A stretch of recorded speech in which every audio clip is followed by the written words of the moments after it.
Hi guys, இன்றைக்கி ஆட்டு ரத்த பொரியல் செய்கிறது எப்படின்னு பார்ப்போமா? வாங்க. அடைச்சிட்டு எடுத்துக்கலாம். ஒரு 3 டேபிள் ஸ்பூன் ஆயில் சேர்த்து அதில் ஜீரகம், சோம்பு நல்லா பொரிஞ்சதுக்கப்புறமா ஒரு 4 பச்சை மிளகா, 30 சின்ன வெங்காயம் போட்டு நல்லா வதக்கிக்கலாம்.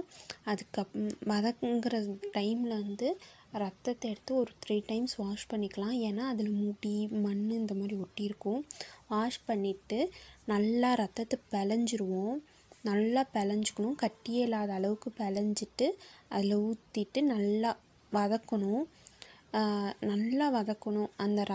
அந்த தண்ணி மாதிரி இருக்கிறது நல்லா சுண்டுற அளவு நல்லா வதக்கணும்.